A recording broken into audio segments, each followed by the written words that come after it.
Hey guys, a Germaniac back again, bringing you another video. Now, today we have an article by The Independent.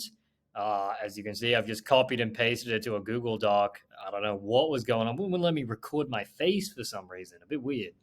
But anyway, that's all good. Let's get into it. Number of asylum seekers in Germany jumps 50% in a year to 350K. So that's a lot of people. We protect people from war and terror. On the other hand, those who do not need protection must also leave our country. Interior Minister Nancy Faeser. This article is by Kirsten Grieshaber. The number of people applying for asylum in Germany last year rose to 351,915, an increase of 51.1% compared with the year before. The largest number of asylum seekers came from Syria with 104,561 applications, followed by Turkish citizens 62,624. Which that's a lot of Turks. I wonder why Turks were coming. Maybe because the earthquakes. So they came with that many asylum pleas and 53,582 Afghans. Germany's Federal Office for Migration and Refugees has said, migration has become a huge problem for the government and a hot-button topic in Germany as local communities are struggling to house the many newcomers.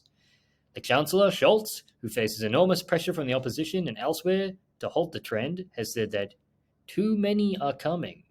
Now, Scholz is under major pressure, and basically everyone in the coalition is essentially under major pressure to change their view on migration, asylum seeking in Germany, simply because this is what the AfD is seemingly winning on.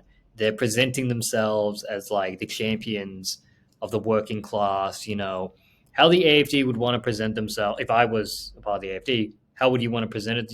How you would want them to present themselves is that we are the champion of the working class. The government doesn't care, and they're giving all the money that should be going to helping you to people who are from a million miles away, and they just want free stuff.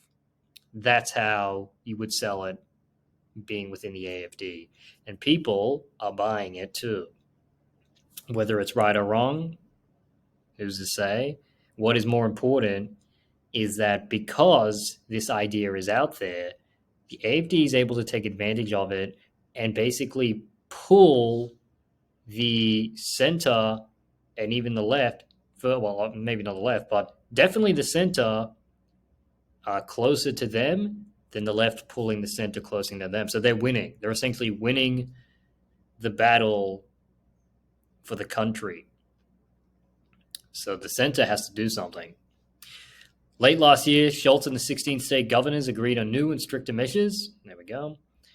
To curb the high number of migrants flowing to the country, reaching a compromise that included speeding up asylum procedures, benefit restrictions for asylum seekers, and more financial aid from the federal government for the states and local communities dealing with the influx. Germany has also taken in more than 1 million Ukrainians since the start of Russia's war in their homeland. In the autumn, Germany, speaking of that one, by the way, if the war starts to get really hot, like the war's already fucking hot, but like if it starts to get really hot, like they're literally invading Kiev, and you see, I'll make a video about it later, but you're seeing other countries, Sweden for example, well Germany too, right? Saying that we need more people to increase our force projection. So if that's the case, what are they going to do about these Ukrainian refugees? I mean, if they're able-bodied, do you have an argument to be like, okay, guys, guess what? You're going back because if our guys are going to be fighting there, you are most definitely going there first. Anyway, we'll continue. Germany has taken in more than 1 million Ukrainians since the start of Russia's war in their homeland. In the autumn, Germany introduced temporary border controls at its frontiers with Poland, Czech Republic, and Switzerland. The Central European country has been conducting similar systematic checks at the borders with Austria since 2015. In a measure to further curb the number of migrants in the country, the government has also been trying to facilitate deportations of unsuccessful asylum seekers and stiffen the punishment of people smuggling migrants. So big business. I mean, a lot of people are coming over. So big business to be a smuggler right now. Last year's numbers are still far below the figures from 2015, 2016, when more than 1 million migrants came to Germany. Wow. That's a lot of people, mostly from Syria, Afghanistan, and Iraq. Yeah, I need to look into that. Where exactly were they keeping these people? Still, Interior Minister Nancy Faeser said that the asylum figures for 2023 show that we must consistently continue our course to limit irregular migration. And now, this is the thing with the AFD, they would have the kind of idea that it's, we want to limit irregular migration. But the question is, do they just want to limit migration? Are they using, which I brought up before, are they using the illegal migration question as a vehicle to push across actually getting rid of most migration? Um, I mean, if I had to answer, yes, they are. Obviously, clearly, it seems like there's a massive ethnic component to the policies too.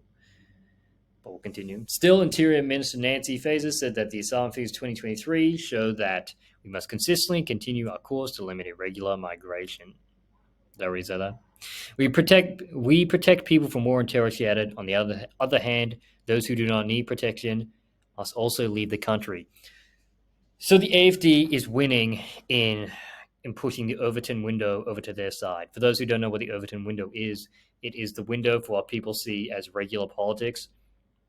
The strategy would be that you essentially pull the center parties over to the right so that your least extreme ideas being further on the right seem kind of more normal, and your further right ideas seem less extreme. That's essentially the strategy for far left groups and far right groups as well. And to do that, you have to use propaganda. You have to use many things. You have to use a lot of, in my opinion, deception to try and get an idea out there, and then you slowly move it across and increase it in time. So we don't want asylum seekers, and then the actual goal is that we don't want ethnic minorities, or we don't want too many ethnic minorities. Or if you were wanting to get rid of all the ethnic minorities, you would just say you don't want too many ethnic minorities.